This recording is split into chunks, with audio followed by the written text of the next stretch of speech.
Good evening. Start करते हैं quantification से।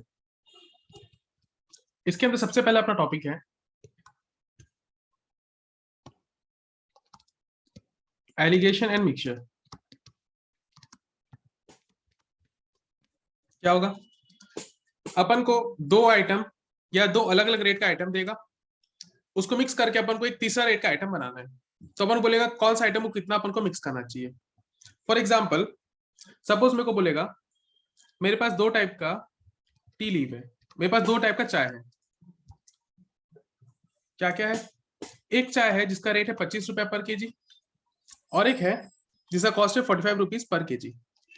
दो टाइप का चाय पत्ती है, एक का है 25, एक का है 45।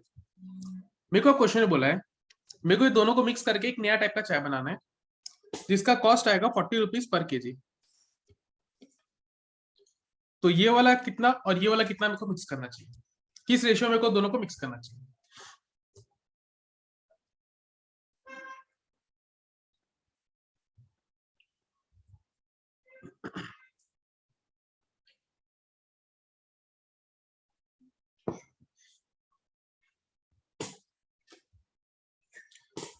किस रेशियो में मेरे को दोनों को मिक्स करना चाहिए। मैं एज्यूम कर लेता हूं कि ये जो 25 रुपए वाला चाय था मैं इसको x लूंगा। टोटल तो मेरे को 1 केजी ही चाहिए। अगर मैं x ग्राम का ये ले लेता हूं, ये कितना लूंगा 1 माइनस एक्स, टोटल मिला के 1 होना चाहिए था। तो एक अपन x ले रहे हैं, दूसरा वाला अपन 1 माइनस एक्स लेंगे। बुक में इसका डायरेक्ट फॉर्मुलाज दिया हुआ है, अपन फॉर्मुला में नहीं जाएंगे। तो यहाँ पे क्या होगा, 25 रुपए वाला अपन x क्वांटिटी ले रहे हैं तो 25x, 45 वाला अपन 1 माइनस एक्स क्वांटिटी ले रहे हैं is same as 40 rupees. 40 into 1 लिख सकते हैं यहाँ पे। तो 25x plus 45 minus 45x is equal to 40।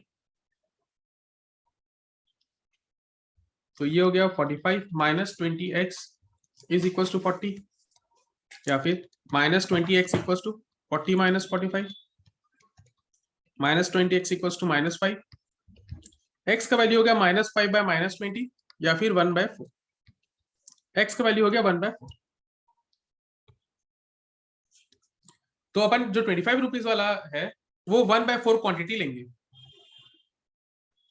तो मतलब 1 केजी में से 1/4 केजी अपन 25 रुपीज वाला लेंगे। तो 45 रुपीज वाला कितना लेंगे, 45 रुपीज वाला वो अपन लेंगे 1 माइनस एक्स। तो 1/4 सॉरी 1 माइनस 1/4 हो जाएगा। तो 4 माइनस 1/4 3/4। तो मेरा रेशियो हो गया x is to 1 minus x. ये x था, ये 1 माइनस एक्स था। तो 1/4 इज टू 3/4। अगर मैं दोनों तरफ 4 मल्टीप्लाई कर दूं तो मेरा आंसर आ गया 1:3।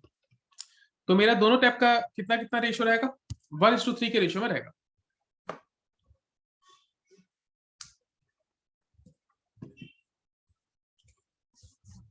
देखो यहां तक कोई डाउट है तो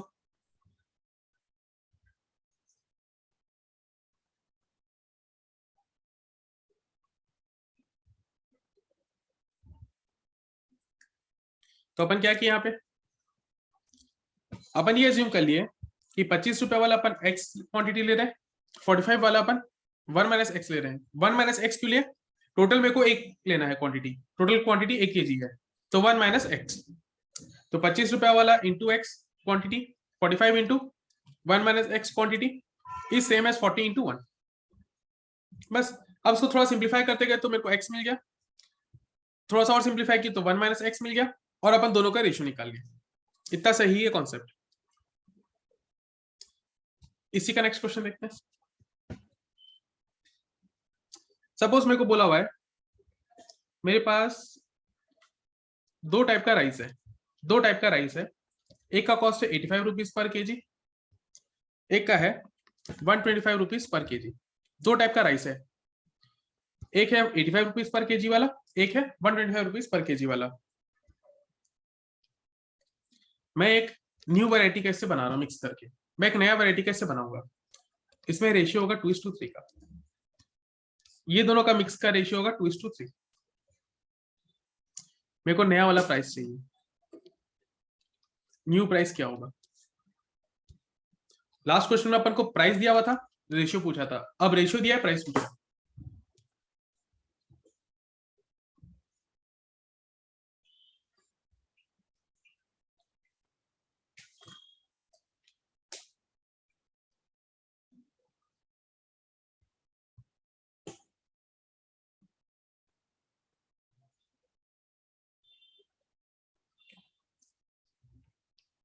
तो अगर मेरा 1 kg का टोटल प्रोडक्ट है, वो 2:3 का रेशियो डिवाइड होगा। 1 kg को अपन लिख सकते हैं 1000 ग्राम। इसको अगर इसको मैं 2:3 का रेशियो डिवाइड करूं तो क्या आंसर आएगा? एक हो जाएगा 400 ग्राम का पैकेट, एक हो जाएगा 600 ग्राम का पैकेट। इसका मतलब मैं 85 रुपीज वाला 400 ग्राम परचेज करूंगा, 125 रुपीज वाला 600 ग्राम परचेज करूंगा, तो मेरा नया प्राइस निकल कर आएगा। तो अपन क्या किए, 85 इंटू 400 ग्राम भी कर सकते हो, या फिर मेरे को जो रेशियो दिया उसके उस बेसिस पे सॉल्व करेंगे तो 2/2 + 3। सिमिलरली 125 वाला 3/2 + 3, 85 इंटू 2/5। सबसे ज्यादा गड़बड़ यहीं पर होता है, यहाँ पे तो 2/5 नहीं करके 2/3 और 1/3 करके आ सकते हो। करेक्ट, एकदम करेक्ट आंसर है। तो हो जाएगा 125 इंटू 3/5, तो ये हो गया 17 इंटू 2 प्लस 25 इंटू 3, 34 + 75, तो 109 पर kg। ये मेरा नया रेट निकल गया। नया वाला का रेट होगा 109 पर kg।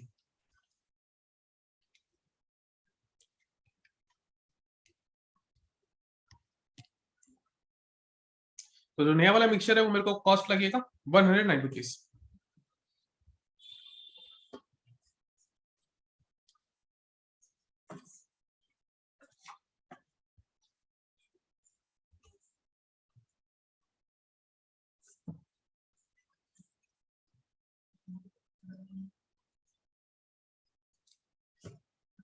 नेक्स्ट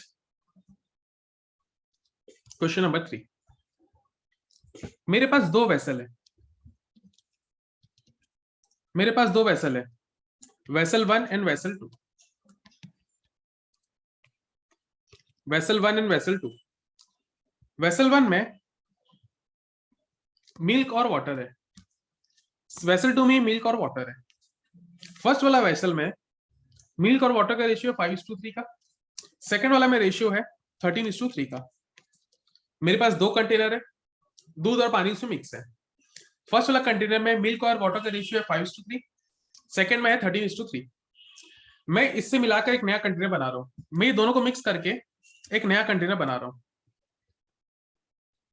मैं एक नया वेसल बना रहा हूं। नया वेसल में मिल्क और वाटर का रेशियो है 3:1। नया वाला कंटेनर में मिल्क का रेशियो है, मिल्क इस टू वाटर का रेशियो 3:1। मेरे को यहाँ दोनों कंटेनर से कितना कितना डालना होगा, मेरे को दोनों कंटेनर का रेशियो चाहिए। कंटेनर 1 से मैं कितना लू, कंटेनर 2 से कितना लू।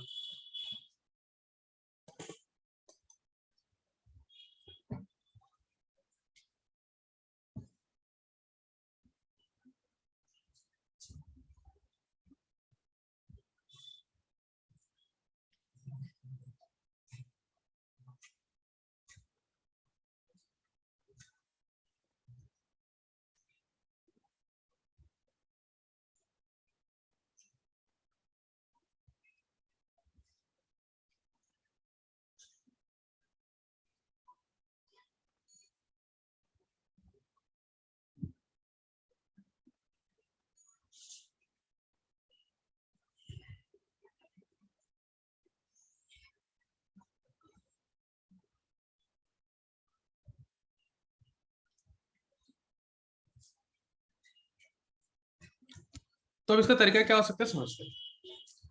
फर्स्ट वाला कंटेनर में मिल्क और वाटर है, सेकंड में भी, नया वाला वेसल में भी। तो अगर मैं सिर्फ मिल्क का क्वांटिटी को कंपेयर कर लूं तो मेरा आंसर निकल सकता है, या तो मैं सिर्फ वाटर का रेशियो को कंपेयर कर लूं तो मेरा आंसर निकल सकता है। मैं मान लेता हूं यहां से कि मैं एक्स क्वांटिटी वेसल 1 से लिया, तो यहां से लूंगा 1 - x। अब अगर मैं मिल्क को कंपेयर कर रहा हूं तो फर्स्ट वाला वेसल में मिल्क है 5:8 और मैं x क्वांटिटी वहां से पिक कर रहा हूं, तो इंटू x। सेकेंड वाला में 13:3 बोला हुआ है, तो 13/16 या 13+3 लिख लेते हैं, यहाँ पे 5+3 लिख लेते हैं। नेक्स्ट स्टेप में उसको ठीक लिख, यहां से मैं क्वांटिटी ले रहा हूँ 1 - x और नया वाला का रेशियो हो गया 3/3+1। इसकी जगह अगर वाटर का करना चाहो तो भी कर सकते हो, तो वाटर का लोगे तो 3, यहाँ पे 3 हो जाता, यहाँ पे भी 3 हो जाता, यहाँ पर 1 हो जाता, डिनोमिनेटर मेरा सेम रहेगा दोनों केस में। बस अब इसको सिंप्लीफाई करो, तो 5x/8 plus 13 1 - x/16 is equal to 3/4।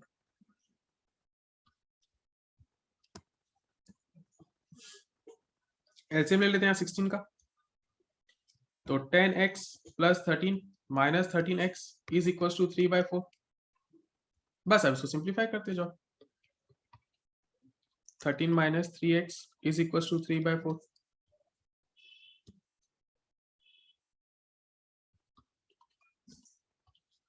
(3/4 into 16) minus 3x is equals to 12 minus 13, तो x हो गया -1/-3 या फिर 1/3। यहां से मेरा निकल गया x। तो वेसल 1 में से मैं 1/3 क्वांटिटी पिक करूंगा, वेसल 1 से मैं 1/3 पोर्शन पिक करूंगा। तो वेसल 2 से अपन कितना उठाएंगे, 1 - x का क्वांटिटी 1 - 1/3, 3 - 1/3, 2/3 क्वांटिटी अपन वेसल 2 से लेंगे। तो वेसल 1 और वेसल 2 का रेशियो हो गया, वेसल 1 इज टू वेसल 2 हो गया 1/3 इज टू 2/3 या फिर 1:2, 1:2।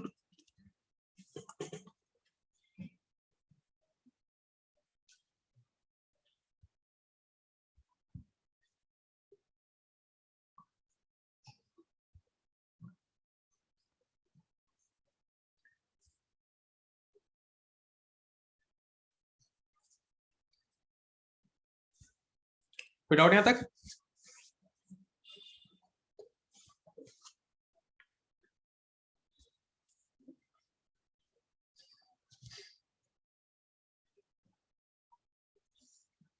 चलो नेक्स्ट, लास्ट क्वेश्चन, इस टॉपिक का लास्ट क्वेश्चन। सपोज एक कंटेनर है जिसमें 35 लीटर मिल्क है, एक कंटेनर में 35 लीटर मिल्क है। अब मैं क्या किया, मैं इसमें से 7 लीटर मिल्क निकाल लिया, मैं इसमें से 7 लीटर मिल्क निकाल लिया और इन प्लेस में क्या किया, मैं इसमें 7 लीटर का मिल्क वाटर ऐड कर दिया, 7 लीटर दूध निकाला, 7 लीटर पानी मिला दिया, मेरा कंटेनर वापस से 35 लीटर का हो गया। दूध का कंटेनर था 35 लीटर का जिसमें दूध भरा हुआ था, 7 लीटर अपन निकाले, 7 लीटर पानी डाल दिए। अब जो नया क्वांटिटी होगा मिल्क का, कितना क्वांटिटी होगा उसमें,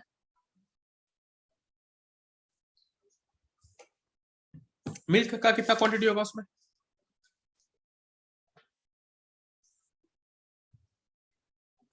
तो बोल सकता हूं क्या, 35 लीटर का था उसमें से 7 चला गया, तो 28 लीटर का मिल्क होगा सिर्फ उसमें, उसमें सिर्फ 28 लीटर का मिल्क होगा और बाकी 7 लीटर तो पानी है। मिल्क का क्वांटिटी सिर्फ 28 लीटर है। अब इसी को थोड़ा सा अलग तरीके से लिख के देखते हैं, क्या इसको मैं ऐसा भी लिख सकता था क्या, 35 1 जितना मैं मिल्क निकाल रहा हूं 7/35 क्वांटिटी का मिल्क निकाल रहा हूं, तो 35 माइनस 7/35 या फिर 28 लीटर। अब क्या किया मैं ये प्रोसेस 3 बार किया, अभी जो प्रोसेस में एक बार का एग्जांपल लिया था, ये प्रोसेस को मैं 3 बार फॉलो किया, दूध निकाला फिर पानी डाला, फिर दूध निकाला फिर पानी डाला, फिर दूध निकाला फिर पानी डाला, ये प्रोसेस अपन 3 बार किए। तो अब आंसर क्या हो जाएगा, 35 1 माइनस 7/35, फिर 1 माइनस 7/35, फिर 1 माइनस 7/35, या फिर इसको लिख सकते हैं 35 1 माइनस 7/35 का होल क्यूब। बस इसको सिंप्लीफाई करो, आंसर आ जाएगा।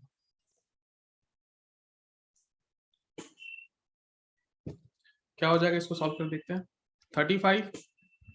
35 माइनस 7/35 का होल क्यूब, 35 28/35 का होल क्यूब, 35 4/5 का होल क्यूब, 35 इंटू 4/5 4/5 4/5 करो, इसको सिंप्लीफाई कितना आ रहा है देखो।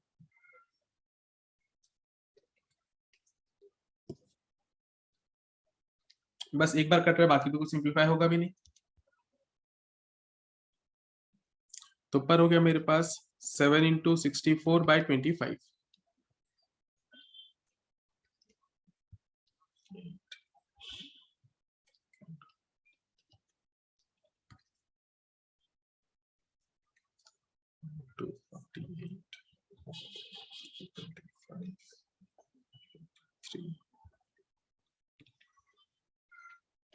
आई गेस 17.7 आ रहा है,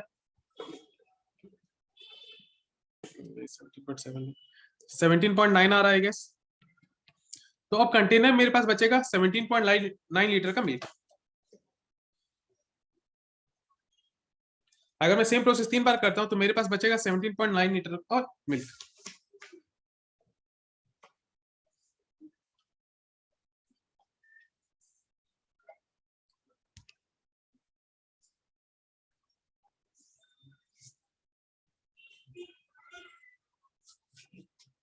क्लियर है?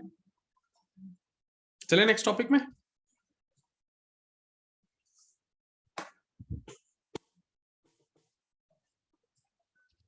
नेक्स्ट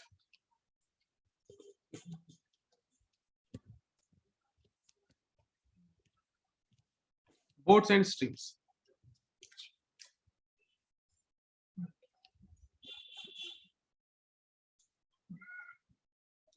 अगर पानी में एक बोट फ्लो कर रहा है, पानी में एक बोट तैर रहा है, अब इसमें क्या हो सकता है? अगर ये स्टिल वाटर है, अगर ये स्टिल वाटर है तो अलग सिनेरी हो जाएगा। पानी का मूवमेंट हो रहा है तो एक अलग सिनेरी हो जाएगा। अब अगर स्विमिंग पूल में अगर छोटा सा बोट अगर फ्लो कर रहा है, पानी के फ्लो तो है नहीं स्विमिंग पूल में, तो बोट का स्पीड कम ज्यादा होगा नहीं। लेकिन अगर पानी खुद भी फ्लो कर रहा है, जैसे रिवर में पानी जिस तरफ फ्लो करेगा बोट उस तरफ जनरली फ्लो करता है। अब हो सकता है तुम लोग खुद का पर्सनली बोट चलाया हुआ नहीं हो। अब अगर तुम लोग कोई व्हीकल भी यूज कर रहे हो, कभी स्कूटी राइड किए, कभी बाइक राइड किए या कभी साइकिल राइड किए, जिस तरफ हवा चलता है क्या उस तरफ तुम लोग थोड़ा सा स्पीड हो जाते हो? क्या तुम लोग का साइकिल बाइक स्पीड हो जाता है? अगर मैं हवा के अपोजिट डायरेक्शन में जाता हूं तो मेरे को प्रेशर भी ज्यादा लगता है, मेरा स्पीड थोड़ा सा स्लो हो जाता है। सेम कॉन्सेप्ट यहां पर आने वाला है। अगर मैं पानी का फ्लो अगर इस तरफ है और बोट भी इस तरफ फ्लो कर रहा है, मेरा स्पीड बढ़ जाएगा, मेरा स्पीड इंक्रीज हो जाएगा, पॉजिटिव लिख रहा हूं मैं, इंक्रीज हो जाएगा। अब अगर मेरा पानी इस तरफ जा रहा है लेकिन मेरा बोट इस तरफ जा रहा है, मेरा बोट अपोजिट डायरेक्शन में जा रहा है, तो मेरा स्पीड थोड़ा सा स्लो हो जाएगा, मेरा स्पीड स्लो हो जाएगा, डिक्रीज हो जाएगा स्पीड। अब अगर मैं सेम डायरेक्शन में जा रहा हूं, अगर मैं सेम डायरेक्शन में जा रहा हूं तो इसको अपन बोलेंगे डाउन स्ट्रीम। और अगर मैं अपोजिट डायरेक्शन में जा रहा हूं तो अप स्ट्रीम। मैं उल्टा तरफ जा रहा हूं, अप स्ट्रीम।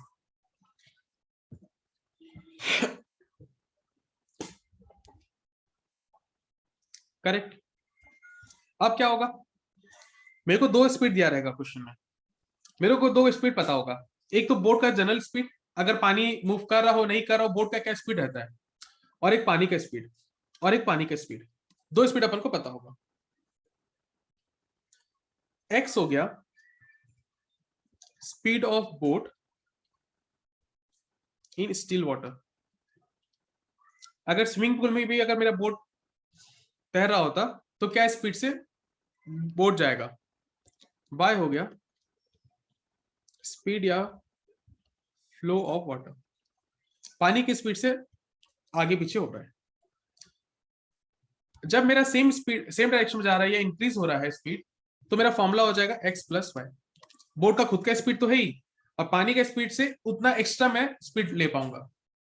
वहीं अगर मैं अपोजिट डायरेक्शन में जाऊंगा तो पानी जितना अगर बोट मूवमेंट कर रहा होता स्टिल वाटर में उतना माइनस, पानी अपोजिट डायरेक्शन में इसलिए -y, पानी के अपोजिट डायरेक्शन में जा रहे हैं इसलिए -y। तो यहां हो गया x + y, यहां हो गया x - y।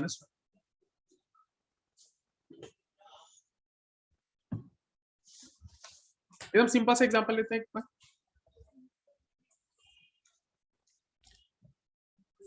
सपोज अपन को बोला हुआ है कि मैं डाउन स्ट्रीम जा रहा हूं तो मेरा स्पीड है 28 km/h। वहीं अगर मैं अप स्ट्रीम जा रहा हूं तो मेरा स्पीड है 20 km/h। मेरे को x एंड y फाइंड करना है, मेरे को x एंड y फाइंड करना है। Speed of boat in still water, speed of water या स्पीड ऑफ स्ट्रीम।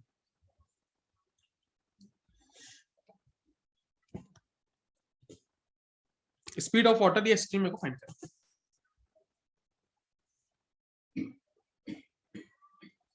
दो वेरिएबल है, दो इक्वेशन है।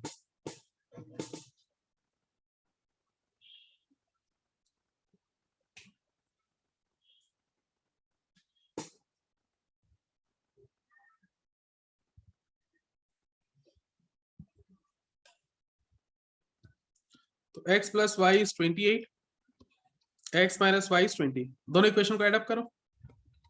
2x + 0 = 48, x का वैल्यू हो गया 24। अब दोनों में से कोई भी इक्वेशन पुट कर लो तो y का वैल्यू आ जाएगा।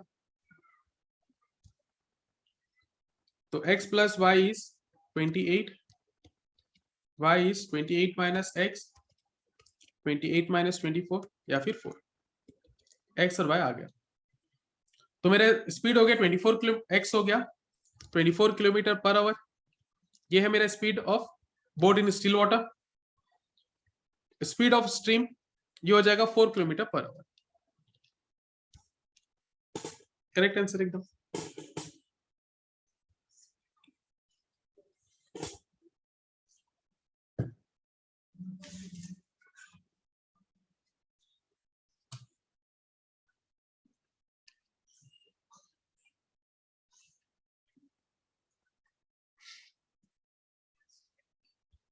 नेक्स्ट, x दिया हुआ है speed of boat in still water.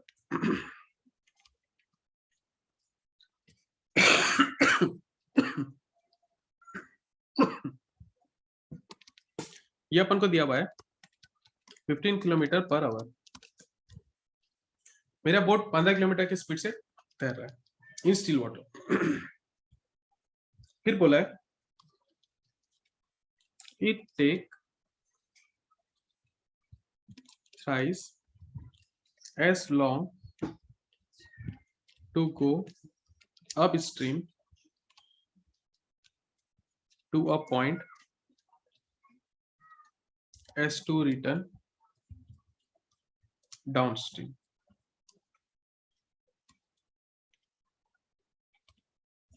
मेरे को स्पीड ऑफ बोट स्ट्रीम निकालना है, स्पीड ऑफ स्ट्रीम निकालना है। मेरे को बोला हुआ है मेरा x है या speed of boat in still water 15 km/h, और मेरे को बोला है it take thrice as long as to go upstream to a point as to return downstream. अगर मैं अप स्ट्रीम जाता हूं तो मेरे को 3 गुना टाइम लग रहा है एज कंपेयर जब मैं डाउन स्ट्रीम आता हूं।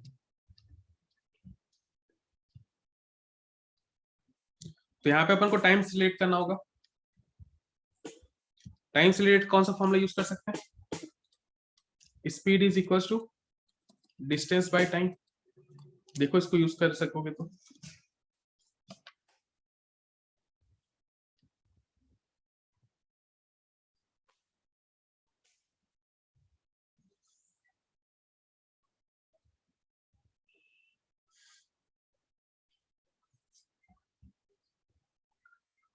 अपन क्वेश्चन टाइम से रिलेटेड दे रखा है, तो अपन क्या लिख सकते हैं टाइम से रिलेटेड यहाँ पे? इसी को मैं फॉर्मूला को मॉडिफाई करता हूँ, टाइम और स्पीड को ऑल्टर कर लेते हैं। तो डिस्टेंस बाय स्पीड।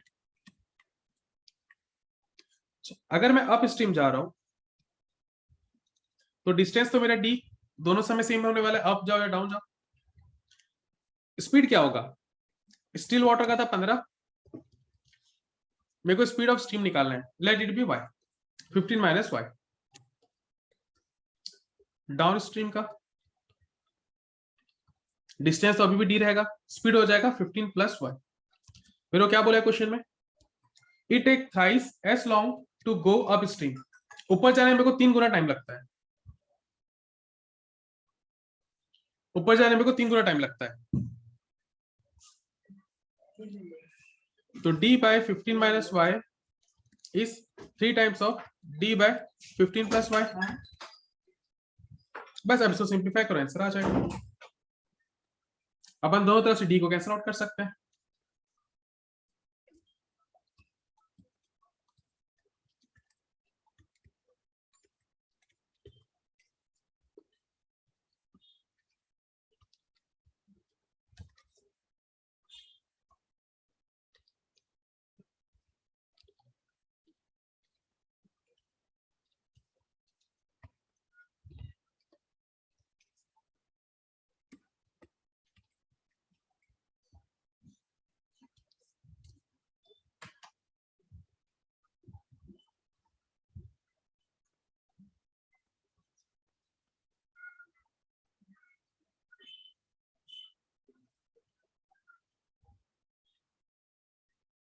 यहाँ पे मेरे से बुल वाई 15 माइनस होगा, ये माइनस 15 होगा, हो जाएगा 30/4 या फिर 7.5 किलोमीटर पर आवर। तो मेरा स्पीड ऑफ द स्टीम हो गया 7.5 किलोमीटर पर आवर।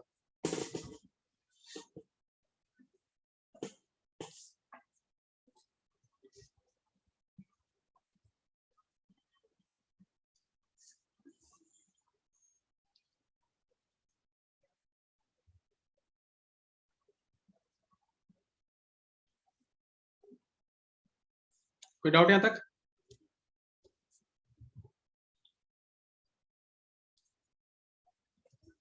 चलो नेक्स्ट क्वेश्चन।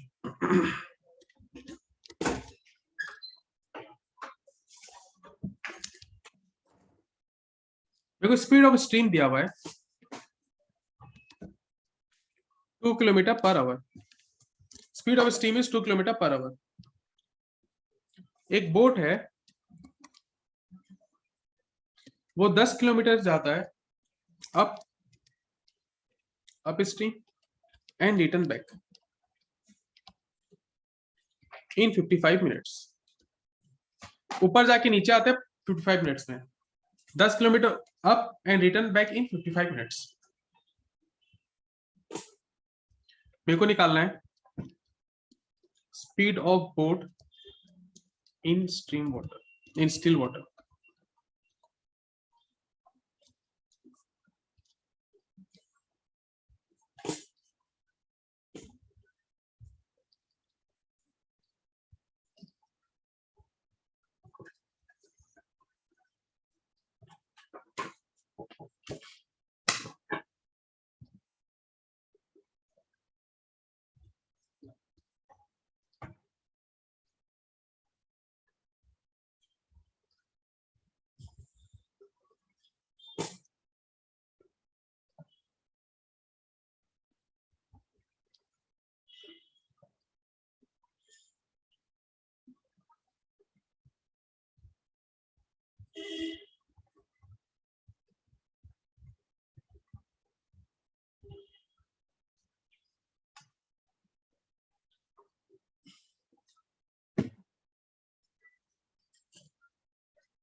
यहाँ पर सेम फॉर्मूला, टाइम वाला या स्पीड वाला,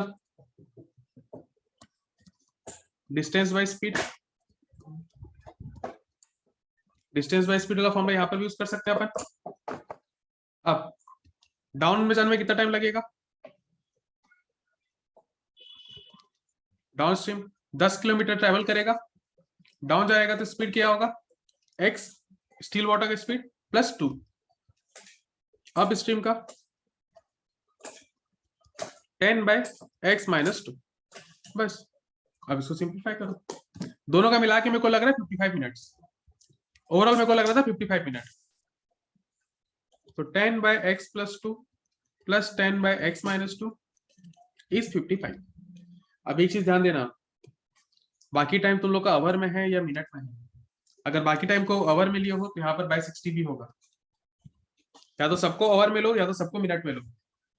यहाँ पे देखो 2 किलोमीटर पर आवर बोला हुआ है, तो अपन आवर में काम कर रहे हैं, तो ये भी आवर में रहेगा, तो 55/60 करेंगे, वरना आंसर गड़बड़ हो जाएगा। बस अब सिंप्लीफाई करो, आंसर हो जाएगा।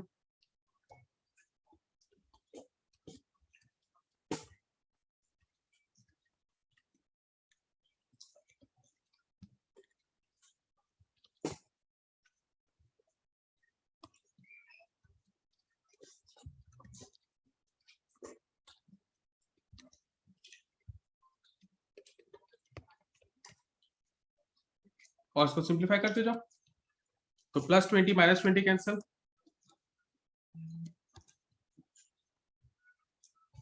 तो 20x into 12, 20x into 12 is 11 into x square minus 4, so 240x is 11x square minus 44, या फिर 11x square minus 240x minus 44 is 0। अब यहाँ तो स्प्लिटिंग द मिड टर्म कर सकते हो या तो फॉर्मूला पुट कर सकते हो।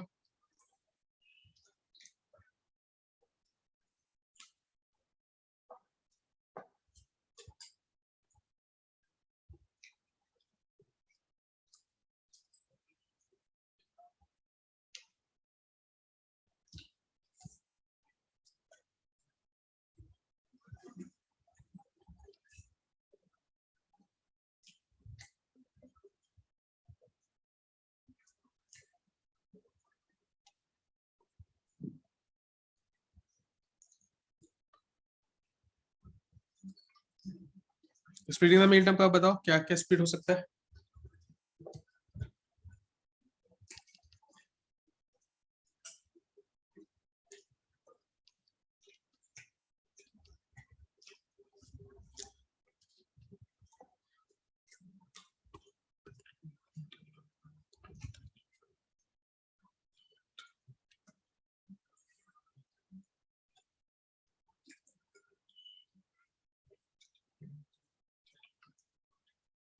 यहाँ पर हो जाएगा 11x square minus 232x minus 8x minus 44 is equals to 0।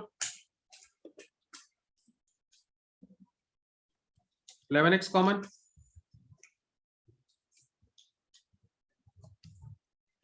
x minus 22 minus 4 common, x minus क्या गड़बड़ किया, गड़बड़ हुआ।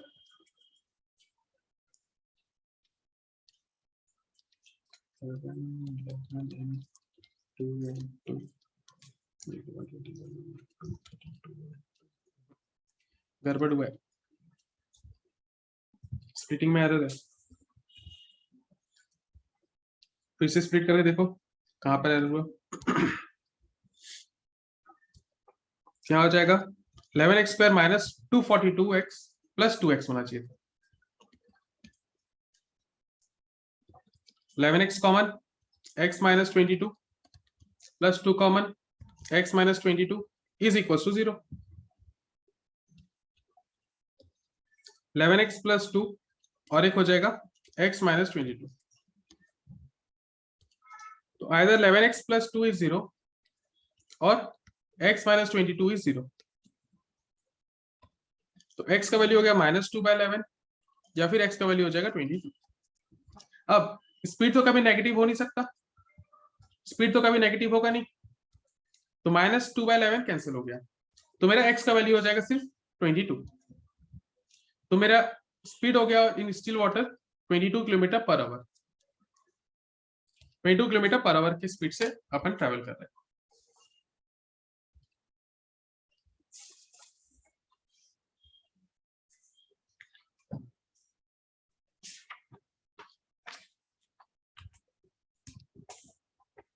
कोई डाउट यहां तक?